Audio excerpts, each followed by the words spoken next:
Hello all, how are you guys? I hope all of you are in good health.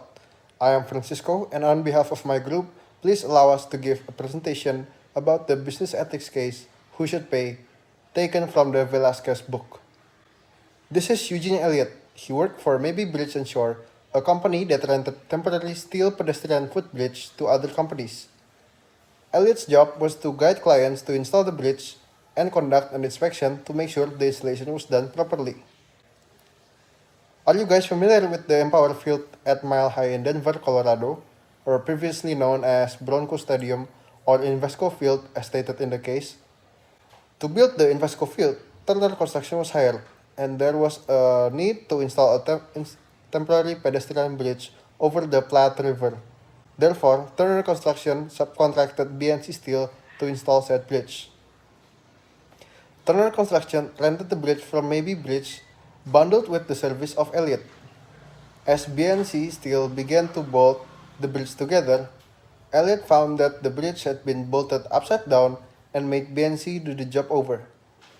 Upon completion of building the bridge together, BNC Steel used a truck to move the structure to the edge of the river, and because BNC hadn't adequately checked the route, the truck hit a power line and started a fire. Fortunately, the fire department was able to put out the fire and the job continued.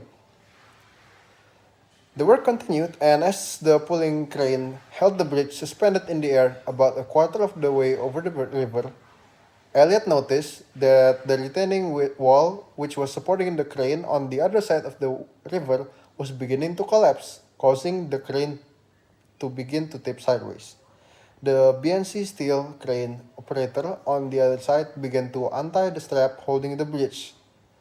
Concerned that once the strap was cut, the bridge would fall into the river and the installation would end in failure, Elliot ran up to the bridge and gave the standard emergency OSHA all stop signal that all construction workers know means not to move anything.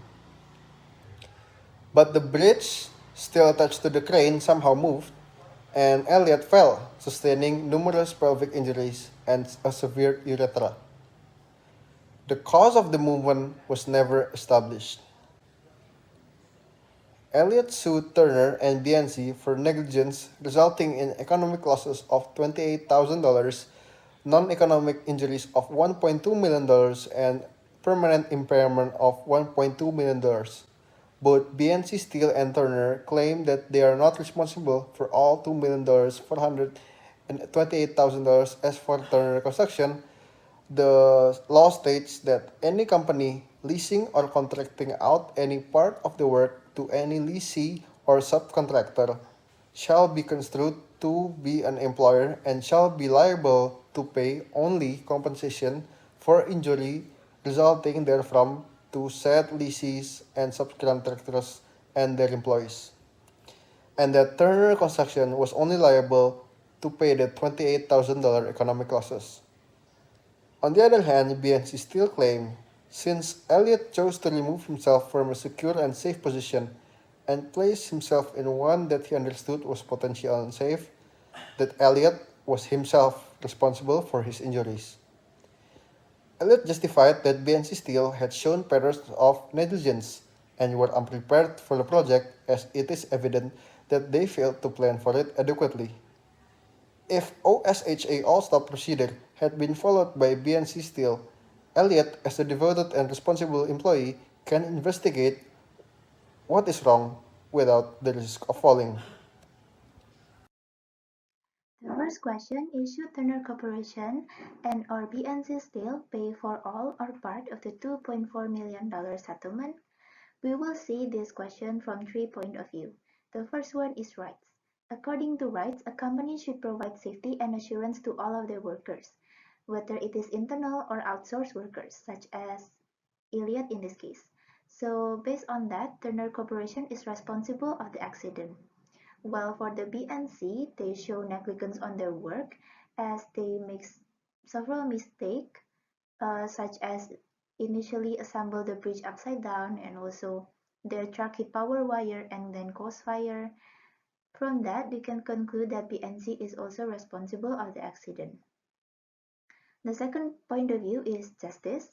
For the distributive justice, both companies is responsible because it believes that all loss should be divided equally, while for the compensatory justice, both companies is also responsible because they need to give compensation to the worker that involved in the tragedy, while for the retributive justice, it's only applied to BNC because they are failed to carry their obligation to make a safe workplace and then they seem to have less preparation for the project.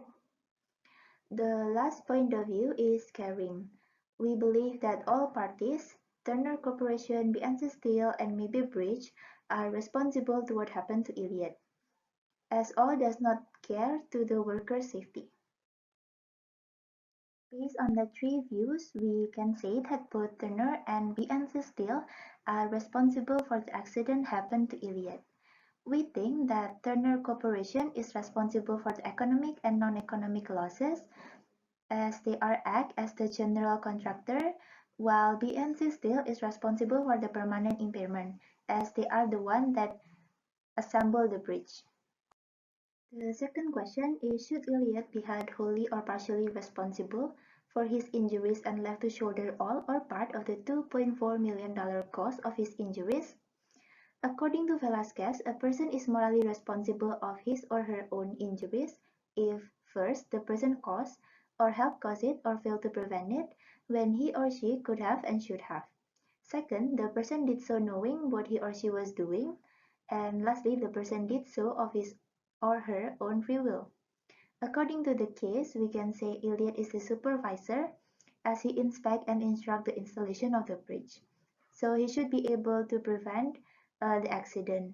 He also moved himself to place where he believes is unsafe from secure position.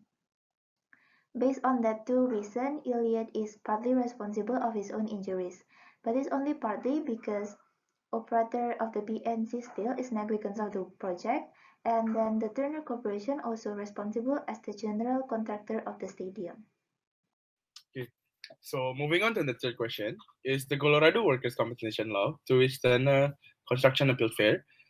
So let me start with reading the Colorado law. So any company leasing or contracting any part of the work to an lessee or subcontractor shall be construed to be an employer and shall be liable to pay only compensation for injury resulting therefrom to say lessees and subcontractors and their employees. So in our opinion, the law is considered to be fair, as Turner already paid its obligatory compensation due to Elliot's injury. So as the law stated above, Turner is considered to be Elliot's employer, as Turner is a subcontractor that leases Elliot as its project supervisor from AB.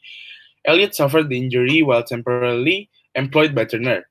The case already stated that Turner has paid $28,000 for the economic losses that Elliot burdened because of his injuries, and hence it could be concluded that the law is fair, as Turner and as the employer has paid the compensation for Elliot's injury.